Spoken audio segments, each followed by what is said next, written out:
Se você busca estratégias reais para otimizar o caixa das empresas e quer dominar o uso de ativos moeda para quitação de débitos federais, fique com a gente. Começa agora mais um treinamento da Escola Técnica CRC Paraná. Sejam todos muito bem-vindos. Sou Júlio Ricardo Morona, conselheiro efetivo do CRC Paraná. Hoje, vamos apresentar uma das estratégias mais inovadoras de gestão de passivos fiscais: o uso de créditos de natureza financeira, ativos moeda, para compensação de tributos federais, possibilitando a redução de até 20% da carga tributária. Serão apresentados os fundamentos legais mais recentes, as diferenças em relação à compensação tradicional e, principalmente, o papel estratégico do contador na análise, validação e operacionalização desses créditos junto ao fisco. Antes de mergulharmos no conteúdo, um aviso rápido. Esse vídeo acabou de sair e tem 7 dias para ser hypado. Se você é da área e valoriza o conteúdo técnico de qualidade, clica no botão Hypar aqui embaixo para ajudar a nossa classe contábil a ganhar relevância no ranking do YouTube. Nosso tema de hoje é monetização de ativos e compensação estratégica, créditos financeiros para quitação de débitos federais. Você vai compreender os mecanismos jurídicos e operacionais para a utilização de créditos financeiros como instrumento de quitação de débitos federais e otimização do fluxo de caixa empresarial. Para nos guiar nessa jornada, temos a honra de receber Dilson Pérez Júnior. Dilson é sócio fundador da PSP Advogados, com experiência em direito tributário. Possui formação em Direito e pós-graduações em Direito Tributário, Processual, Civil e Empresarial. É fundador do Instituto Brasileiro de Recuperação de Créditos Tributários e participante do G4 Clube. Dr. Dilson, é um privilégio tê-lo conosco. A palavra é sua. Tudo bem, Júlio? O privilégio é meu. Fico lisonjeado aqui de, mais uma vez, participar, né, desse canal tão importante aqui de comunicação com os contadores, com advogados, com todos os profissionais aqui dessa seleta audiência. E agradeço a introdução e, mais uma vez, o espaço aqui que a gente tem para conversar sobre estratégias tributárias de redução, né, de custos para os empresários, que eu volto a dizer, são a grande motriz, né, de nosso país.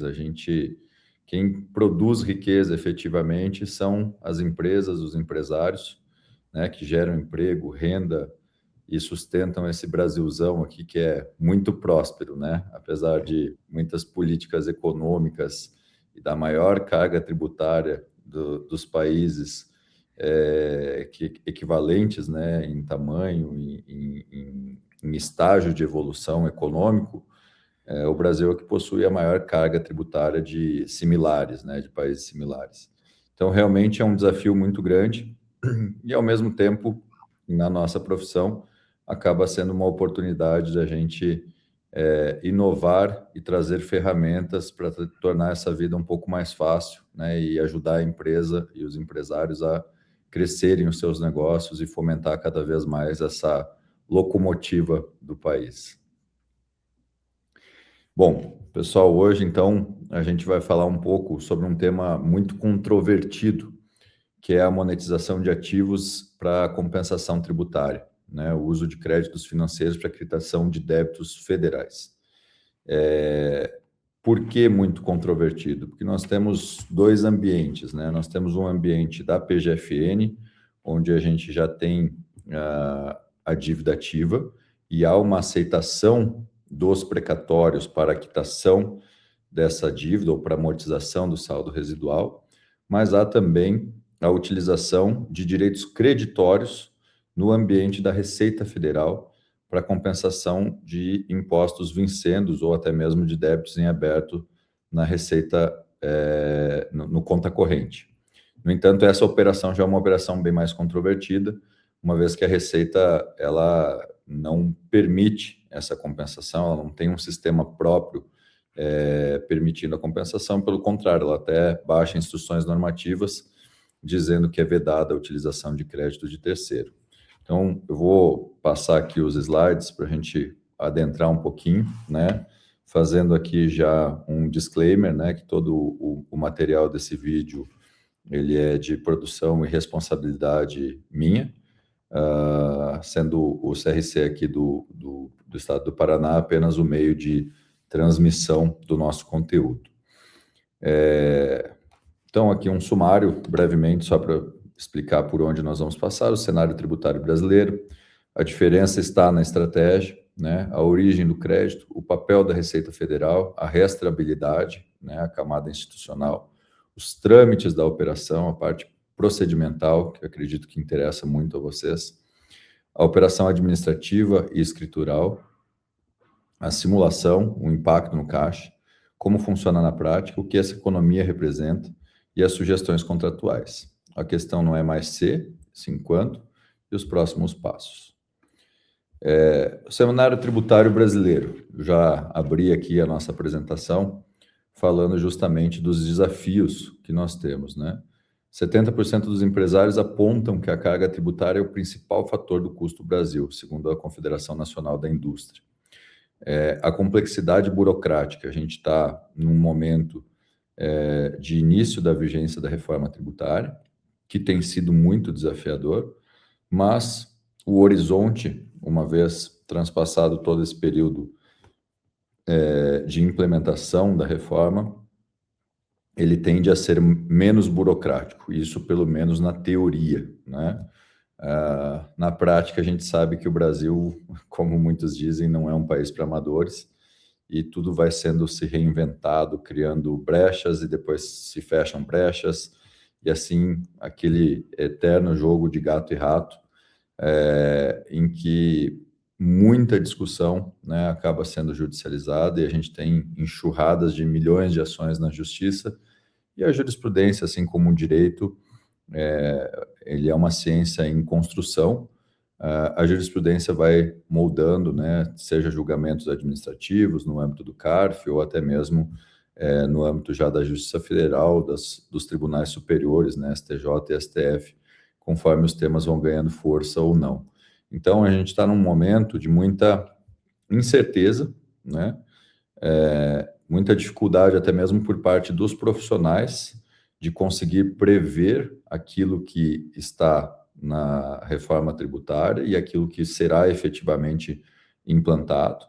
Mas o primeiro step agora é um step muito importante, que é o fim do PIS e da COFINS, e com isso há também a finalização de uma grande janela de oportunidade para a escrituração de créditos próprios, né? Então, a gente falou na aula passada, no encontro passado, sobre a recuperação de créditos tributários, né, e os mecanismos para isso fazer. Então, hoje a gente tem uma data marcada para o fim do PIS e da COFINS e a oportunidade de se escriturar todos esses créditos dos últimos anos para que ele possa continuar a ser aproveitado nos calendários seguintes, mas cada vez mais isso vai ficar mais restrito, né? Então, justamente na sequência daquele nosso encontro, que é a recuperação de créditos tributários próprios, que a gente traz aqui a oportunidade de utilização de ativos financeiros, que também são direitos creditórios oriundos de processos judiciais, e que nós vamos esgotar mais à frente. Então, é realmente um momento de muita complexidade, dificuldade, inclusive, para os profissionais entenderem o cenário, simularem. Muitas empresas que hoje, por exemplo, são credoras, né, ao final do exercício de PIS e COFINS, terão desafios muito grandes com a reforma tributária.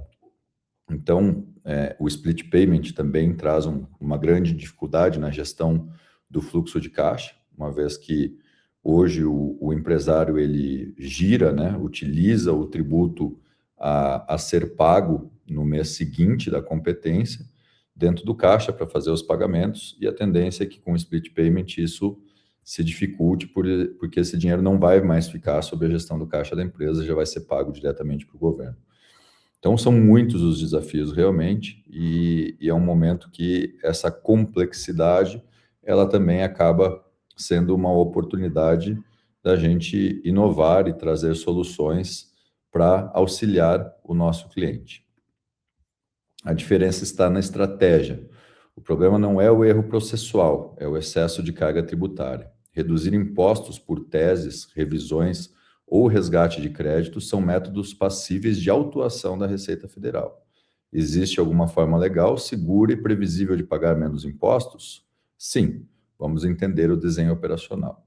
Então, a gente está sempre nesse linear, né, de legalidade da operação, da escrituração de créditos próprios, das teses serem teses vencedoras, e conforme a jurisprudência vai atingindo. Então, sempre é muito importante a gente ter muita ética e muito profissionalismo nessa questão, porque o trabalho que ele pode trazer um bônus excelente para a empresa, ele também, se mal manejado ou manejado com má fé por algum profissional que tenha interesse somente na monetização, na questão de honorários e arrisque além do que ele está comunicando para o seu cliente, ele pode trazer um ônus muito grande. Então, esse linear, essa linha que é muito tênue entre o que a Receita Federal aceita e aquilo que ela não aceita, é justamente o nosso campo de atuação diário, né? Então, a gente tem que ser sempre o mais cristalino possível, porque, como o direito é uma ciência em construção, ele também é passível de modificações, né?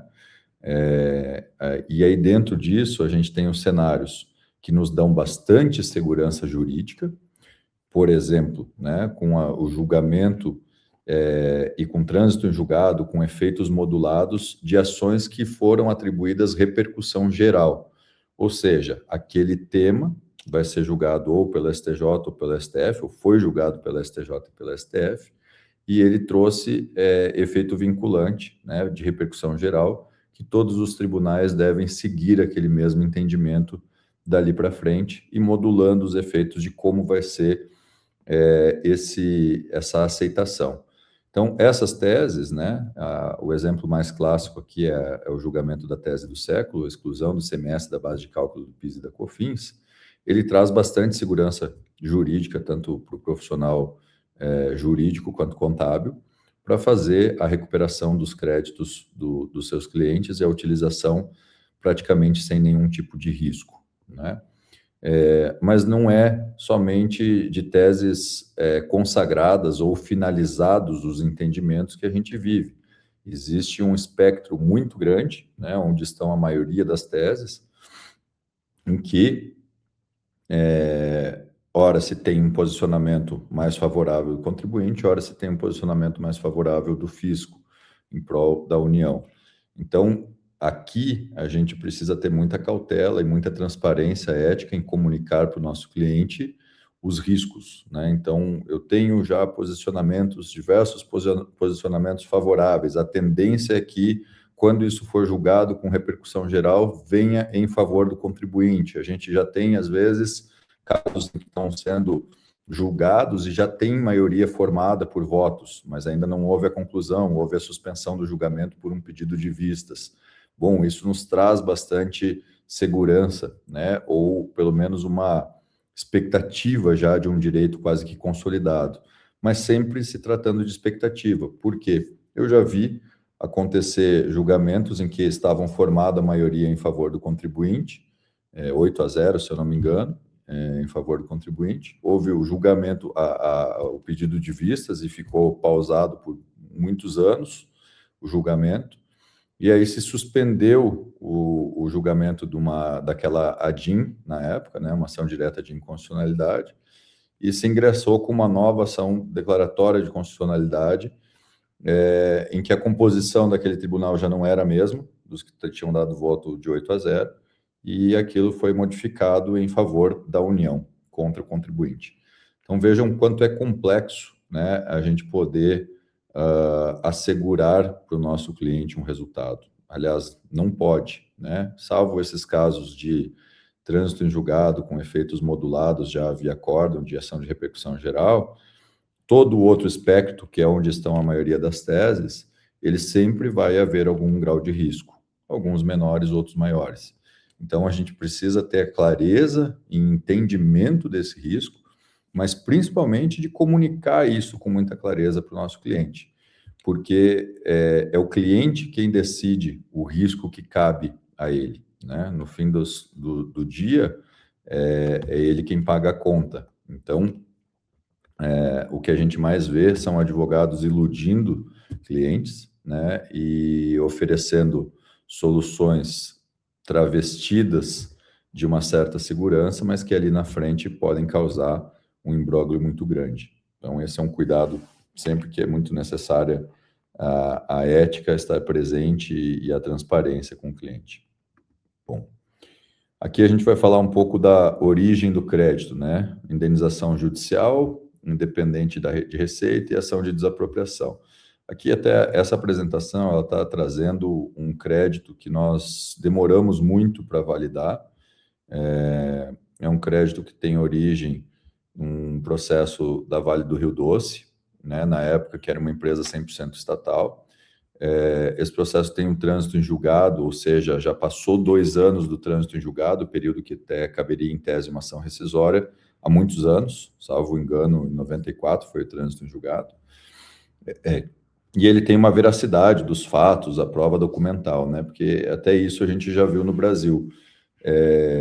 Circulou por muito tempo aquele direito creditório da indústria do álcool e açúcar, e aquilo foi uma fraude perpetuada, inclusive com a participação de juízes e desembargadores para fraudar a União.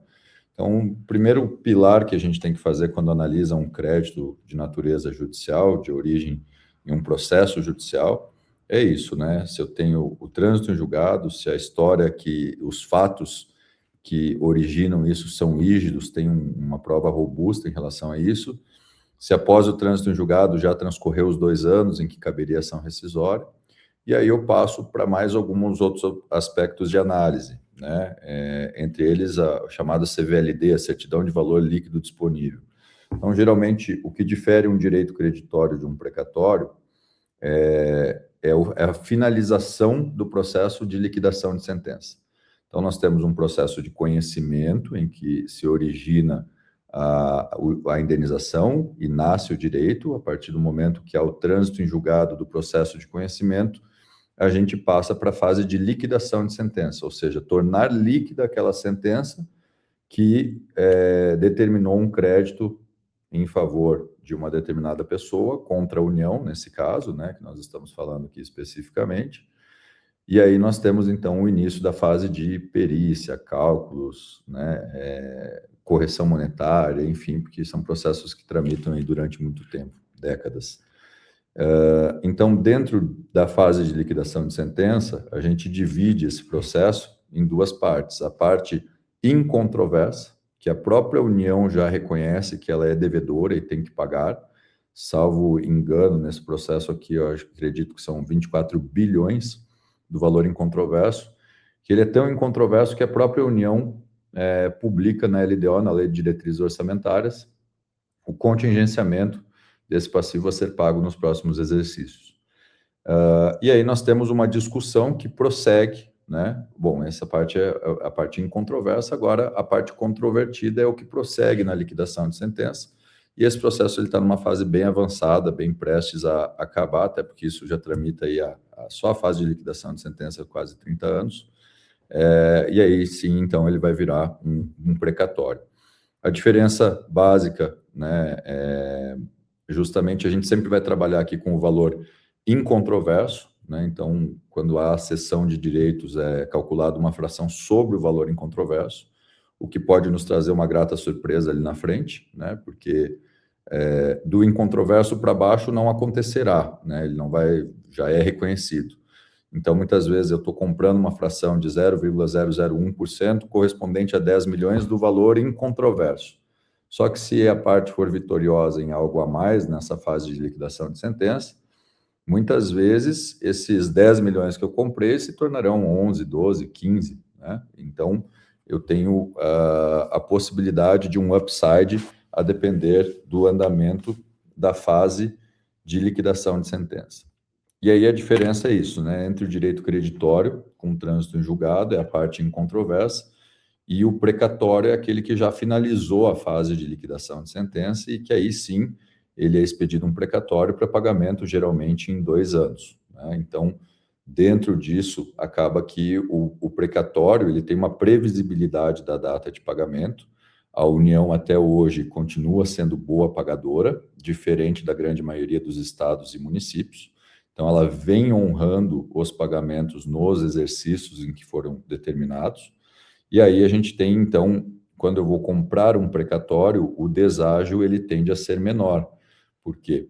Eu estou antecipando, mas é algo que é previsível, né? Então, o credor, ele tem lá 100 milhões de reais para receber dentro de 24 meses, ele até aceita vender, ceder esse precatório no todo ou em parte, mas o deságio geralmente vai girar em torno de 20%, no máximo 25%. Por quê? Porque se sabe que dentro de 2 anos, 24 meses, ele vai receber e às vezes recebe até antes. Agora, quando a gente fala de um direito creditório, não há ainda uma data efetiva para o pagamento, né? Ele tem que primeiro virar um precatório para daí sim, então, ele ser pago em determinado exercício, o que nos traz um deságio maior, justamente pela incerteza de negociação ou do prazo de recebimento. Ou seja, eu estou vendendo, né, a posição do credor está vendendo esse crédito para receber menos, mas receber agora de forma imediata, e geralmente esse desconto é maior justamente por não se ter a previsibilidade. Então, nessa situação, nós temos algo muito característico aqui, que é onde se encontra a vantagem tributária, a vantagem financeira efetiva para o nosso cliente.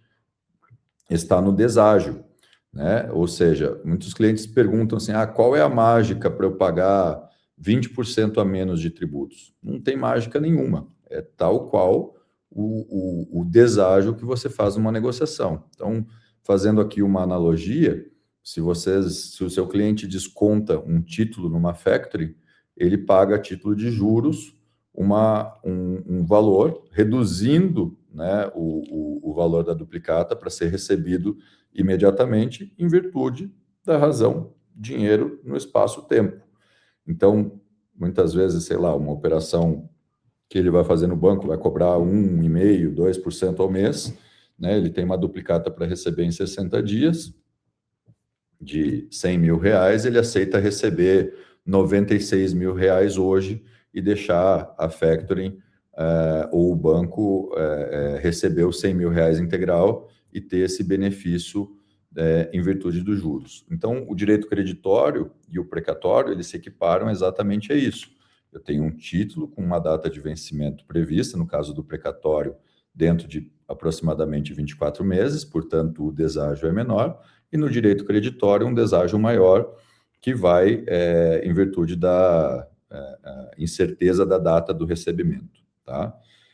Então, dentro desse cenário, a gente vai ter deságio aí num direito creditório, esse direito creditório que nós trabalhamos aqui, que eu trouxe como exemplo, ele vai girar na casa de 30%, talvez até 35%, a depender do volume de compra, tá? Então, volto a dizer, não há mágica de redução de tributos. O que há é a negociação por uma antecipação de alguém que é credor e você está adquirindo aquele valor integral por uma fração de preços, justamente porque está antecipando para esse credor o recebimento de forma imediata, né?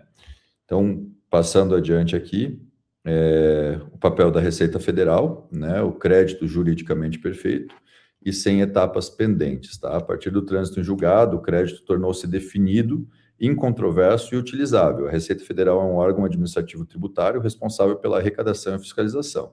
Quando o crédito chega à esfera da empresa cessionária, ele já está juridicamente perfeito, não há qualquer etapa pendente de validação da Receita Federal.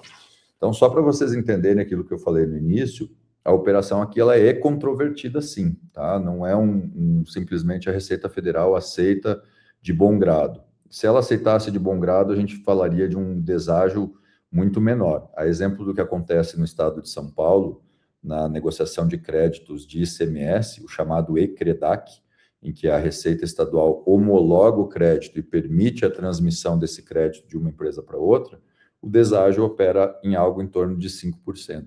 Né? É 10% de deságio para o titular do crédito e mais 5% de honorários para as os profissionais que operacionalizam a intermediação e a utilização do crédito.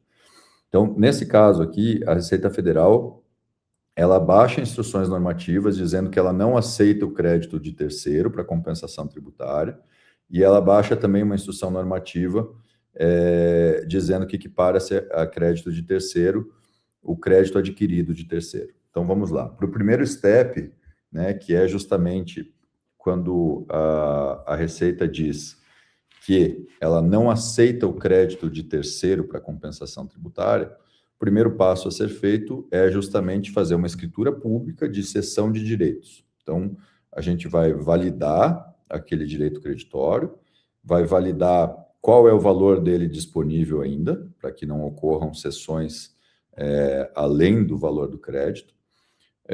Ocorrido essa cessão, a gente valida também quem é a pessoa, quem são os cedentes. Essa pessoa que está me vendendo esse crédito, ele tem outras dívidas de outras naturezas, reclamatórias trabalhistas, essa venda pode ser considerada uma fraude à execução, uma fraude a credores? Pois bem, se o credor, se o titular, né, o cedente, nesse caso, ele é uma pessoa rígida, não corre riscos de isso ser considerado ato fraudulento, que ele esteja fraudando credores, a gente passa a concluir todos os steps de validade desse crédito.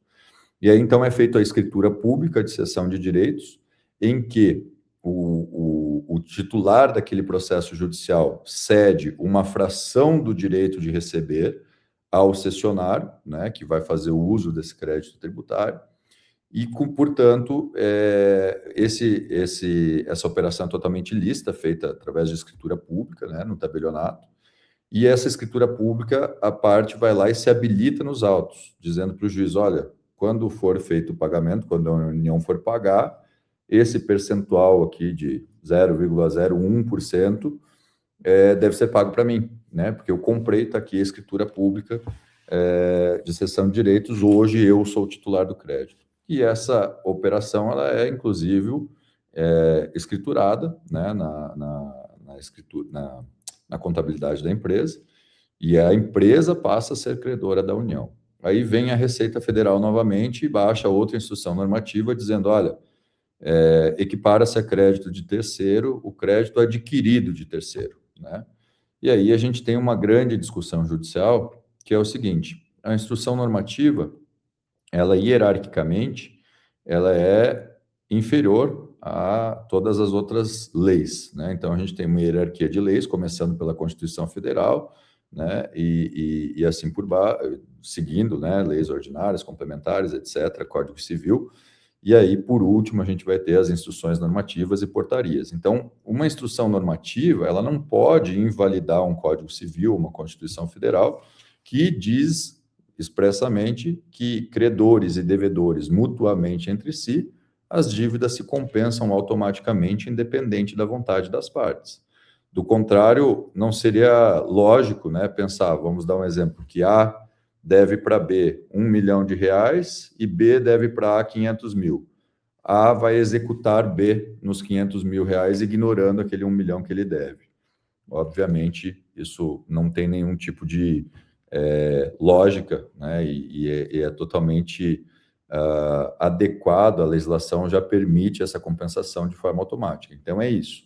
Nós temos uma pessoa, um detentor de um crédito judicial contra a União, que já tem um valor mínimo garantido, né, incontroverso, e ele está cedendo uma fração desse crédito às pessoas interessadas, recebendo isso antecipadamente, mas com deságio, e essa pessoa passa a ser detentora de um crédito também com a União, e aí ela vai fazer um encontro de contas com o imposto que ela tem a pagar. Tá? Então, é esta a operação, né? Parece muito complexa, tem o seu grau de complexidade, tem os steps que a gente precisa fazer para dar total legalidade, mas ela é perfeitamente crível e cabe dentro do ordenamento jurídico. Nós já viemos enfrentando essas discussões em eventuais glosas, né, administrativas, tanto no âmbito administrativo, já temos algumas vitórias consagradas, mas também no âmbito judicial, né, o posicionamento da jurisprudência vem se consolidando no sentido de aceitar essa compensação, tá? São inúmeros julgados que vêm acontecendo. Como eu falei, o direito ele é uma ciência em construção, em constante evolução, e a gente vislumbra esse cenário cada vez melhor, tá? Então, aqui a rastreabilidade, né, a camada institucional, o FDIC, né? Então, o FDIC nada mais é que um fundo de investimento de direitos creditórios, garante que o crédito é líquido, certo, exigível, fundo de consultoria pública, regularizado pela CVM, Bacen. A competência limitada, né? A Receita pode analisar créditos tributários, créditos indenizatórios judiciais não se enquadram em sua competência de análise. E a segurança institucional, o crédito não é teórico, possui respaldo institucional duplo e rastreabilidade completa em órgãos reguladores. Então, é aqui que a jurisprudência também tem se baseado. Não, houve a escritura, o crédito é rígido, a fração que foi vendida corresponde a tanto, né? E aí ele aceita a compensação. Então, o primeiro instrumento, como eu falei, a cessão de direitos e a reserva de crédito, né, junto ao CNPJ, a habilitação nos autos, a incorporação do registro como ativo próprio definitivo, a escrituração, né, gestão patrimonial e registros contábeis, e aí o pagamento do tributo residual, a Receita toma conhecimento. Tá? A operação administrativa escritural, a utilização do crédito não ocorre por pedido à Receita ou por compensação administrativa, ela ocorre por escrituração regular diretamente nos sistemas oficiais. Então, aqui a gente tem o INSS, o PIS e COFINS, o CSLL e RPJ, tá? Não ocorre via PERDComp, não existe pedido de autorização, habilitação ou homologação. Isso aqui é uma metodologia aqui feita pelo nosso escritório, em que a gente... o PERDComp ele tem uma natureza litigiosa por si só, né? Então, se feito um PERDComp, ele tem que ser julgado por 3 fiscais num espaço de tempo, e geralmente o fiscal, até por desconhecimento, ele acaba glosando, né, ou pedindo informações.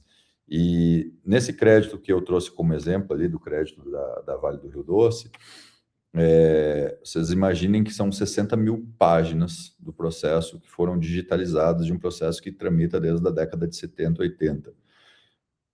Exigir que um fiscal da Receita faça esse download, entenda o processo, rastreie todo ele e entenda qual é o valor líquido disponível dentro de milhares de sessões que já aconteceram nos autos, saber calcular o valor líquido disponível,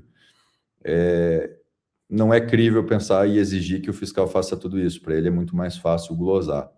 Então, nós entendemos que a escrituração, o procedimento de escrituração disso não via PERDComp, e sim através do EFD Contribuições ou até mesmo da ECD e da SF, são os mecanismos mais adequados, até porque dentro da EFD Contribuições a gente tem os campos específicos para a escrituração de crédito judicial e que o fiscal que porventura vá analisar ou passar um pente fino naquela escrituração, ele já está acostumado a olhar processos judiciais, né? Esses campos foram mais difundidos também na ocasião da tese do século, em que nós tivemos milhões de ações na justiça e a própria Receita preferiu difundir esses campos para que a liquidação de sentença, o valor líquido, a utilização do crédito fosse feita de forma administrativa e não nos autos do processo judicial via liquidação de sentença. Então, a partir do momento que houve a modulação dos efeitos do acórdão por parte do STF, isso trouxe mais aceitação, né? E a Receita optou por difundir esses campos, e é justamente ali que a gente entende o correto de escriturar o crédito de natureza judicial, e é onde a gente praticamente não enfrenta mais problemas de glosa e questionamento, até porque o fiscal, ele que for olhar ali, ele está acostumado a olhar, desmembrar os processos judiciais. Tá? Então, aqui fazendo uma simulação de redução, né, o impacto no caixa da empresa. A gente está falando aqui do valor da guia original de R$500 mil. A gente utiliza por metodologia mesmo nossa, né? Não há nenhum tipo de instrução normativa que determina isso, mas reza a lenda, o senso comum de que o ideal é utilizar o crédito em 90% da guia e 10% recolher em dinheiro, tá? Então, a DARF residual de 50 mil, o custo de aquisição do crédito em torno de 65%, né? o custo de honorários advocatícios aqui de 5%, e aqui advocatícios, leia-se contábil também, tá? A gente faz muita parceria com os contadores, enfim, né, e a divisão de 50-50 dos honorários, tá? Então, um custo total de 70%, né, tanto de aquisição do crédito quanto de honorários, o valor efetivamente pago pelo cliente, 365 mil, e uma economia gerada de 135 mil. Nesse caso aqui, hipotético, que a gente está trazendo, uma economia efetiva de 27%, que advém da redução de 30% dos 90% em que foi utilizado o crédito. Tá? Como funciona na prática? Né? A apuração mensal, a contabilidade realiza a operação, encaminha os arquivos ao escritório de advogados, sem efetuar a transmissão à Receita Federal.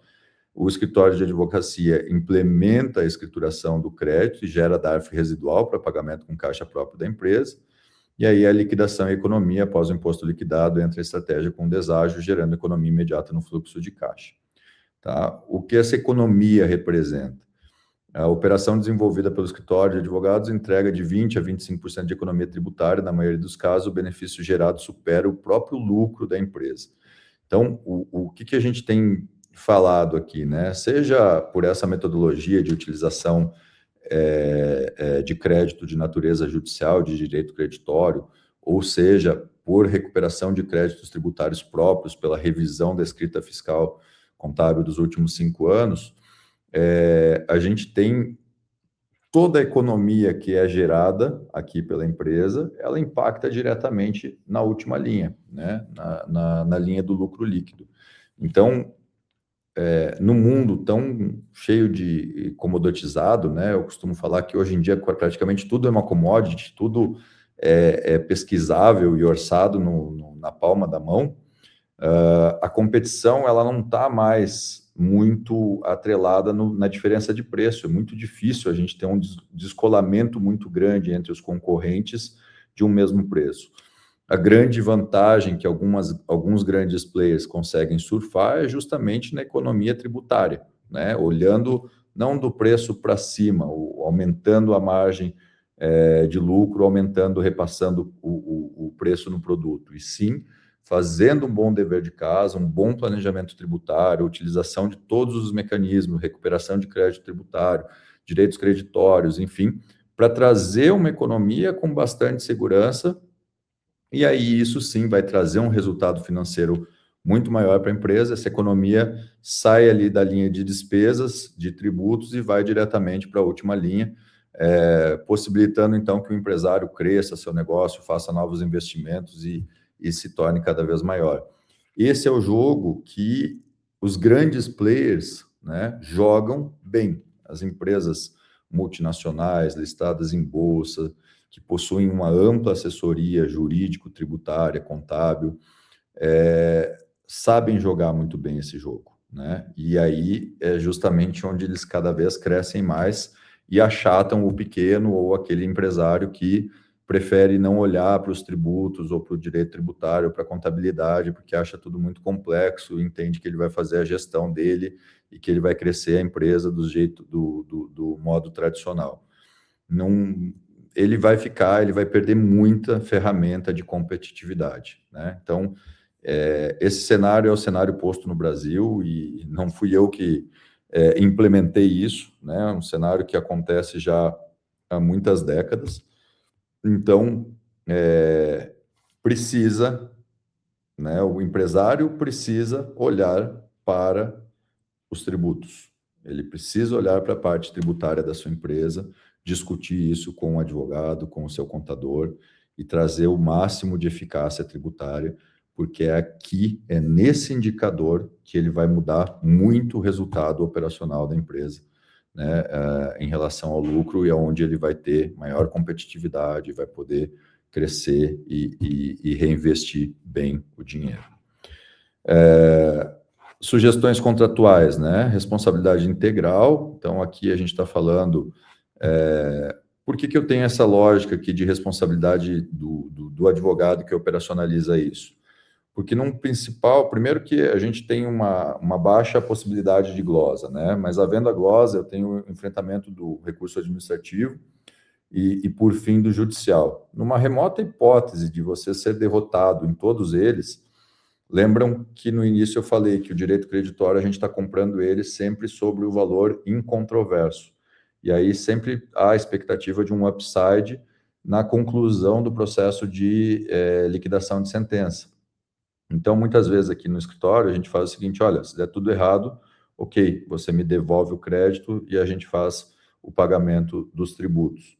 Por que isso? Porque muito possivelmente o valor que ele comprou naquela época, passado todo esse período de glosa, recurso administrativo e esgotamento das vias judiciais, ele já vai ter se transformado num precatório e muito possivelmente com um valor muito maior do que foi o adquirido em virtude do andamento da liquidação de sentença. Então, a transparência total do cliente para o contador, que é parceiro, né, toda a operacionalização disso, as claras dentro do ECAC. Eu utilizo sempre a minha procuração no meu CPF, não utilizo nenhum preposto, distingo muito claramente o trabalho do que foi a apuração feita pela contabilidade e daquilo que foi o nosso trabalho jurídico, tá? E o suporte prolongado, né? Então, a gente sempre vai dar o assessoramento por 61 meses. Por que 61 meses? Né? O período prescricional de 60 meses, mais um para ter garantia. Então, a cada mês que vai fazendo a compensação, a gente vai acompanhar esse cliente por mais 61 meses. Tá?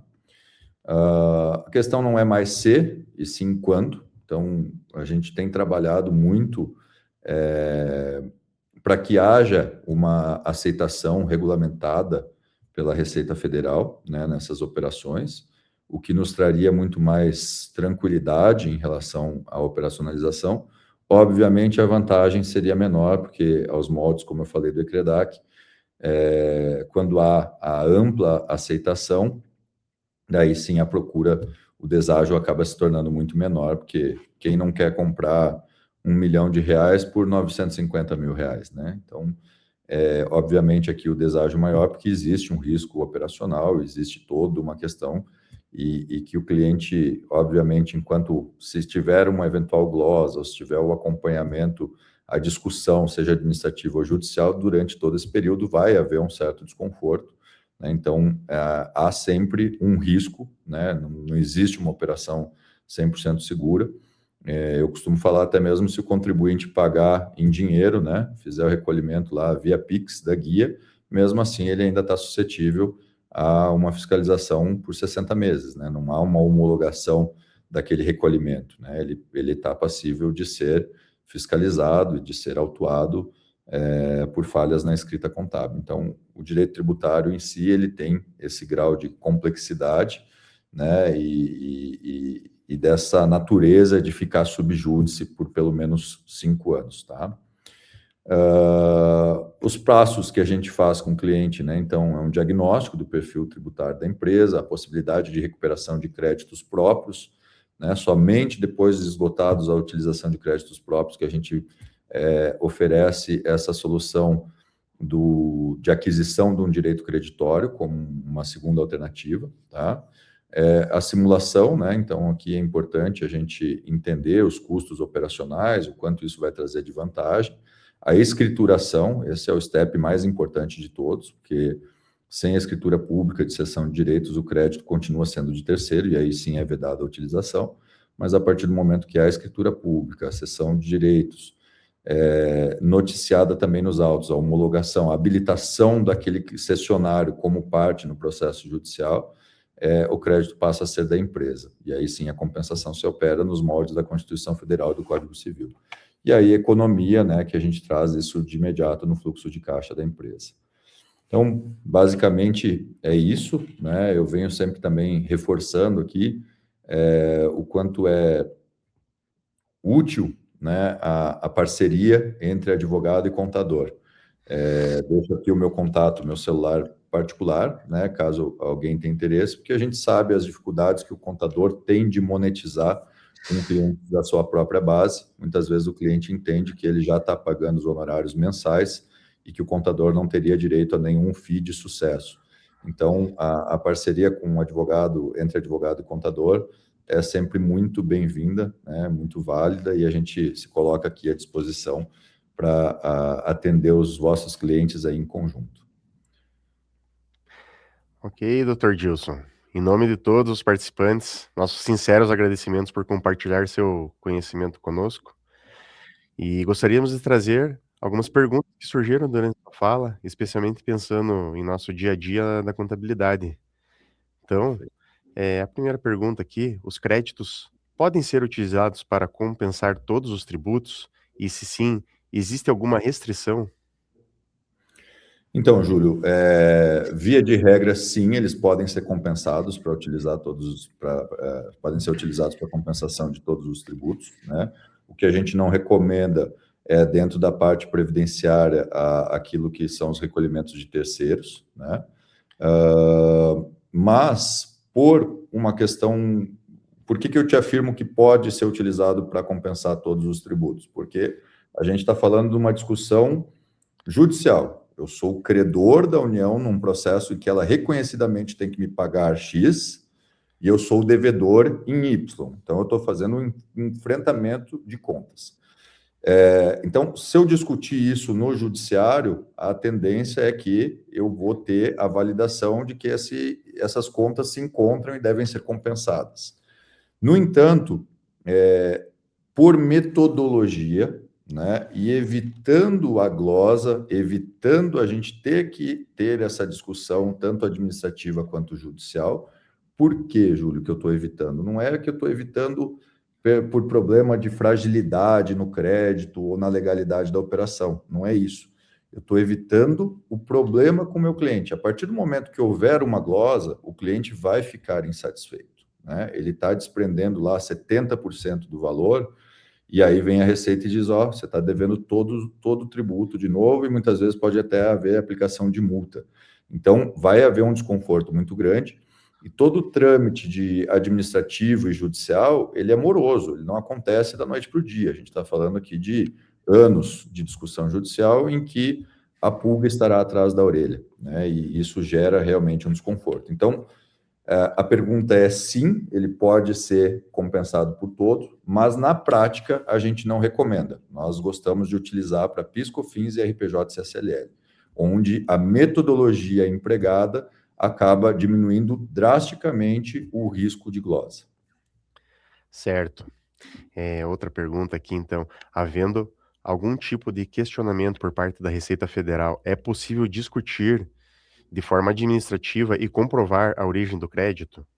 Sem dúvida, Júlio. Toda operação é lastreada na mais estrita legalidade, né? Então, o crédito judicial existe, ele há o trânsito em julgado, a pessoa que está nos vendendo ele é uma pessoa idônea, que não está cometendo nenhum tipo de fraude, nem a credores, nem a execução. O valor que foi adquirido, ele foi checado, ele estava disponível, né? Certidão de valor líquido disponível, estava disponível e foi adquirido um montante de, no mínimo, exatamente aquele valor que está sendo compensado, e muitas vezes até a maior.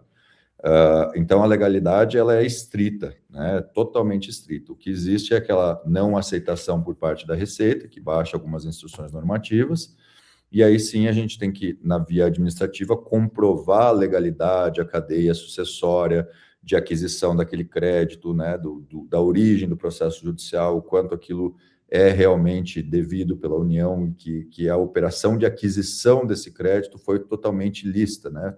Teve uma escritura pública, teve uma habilitação nos autos, que aquele crédito não é mais de terceiro, e sim da própria empresa, né? Que está, inclusive, escriturado. E aí, sim, eu vou pedir a compensação, né? E o julgamento disso, tanto no administrativo quanto no judicial, é justamente isso, né? A compensação de dívidas entre credores e devedores mútuos entre si. Tá? Então, é perfeitamente factível a discussão administrativa e judicial, e que, volto a dizer, a jurisprudência tem cada vez mais ganho força no sentido de aceitação dessa compensação. Perfeito. Doutor, e o processo de cessão dos créditos é gerenciado pelo escritório ou a empresa precisa fazer esse contato diretamente com o concessionário? Não, a gente internaliza tudo isso, faz tudo isso, mas eu sempre recomendo que o próprio cliente nomeie um advogado e também o seu contador para auditar também o processo judicial, os valores líquidos disponíveis, né, o que está sendo cedido, a habilitação nos autos. Então, tudo dentro da maior transparência e lisura, para que seja feito sempre a 4, 6, 8 mãos, né, o processo e dê a tranquilidade para o cliente que ele tenha entendimento da operação que está sendo realizada. Uhum, ok. E sobre o processo de compensação, essa responsabilidade de elaboração recai para a contabilidade interna? Não, Júlio, a gente separa muito, tá?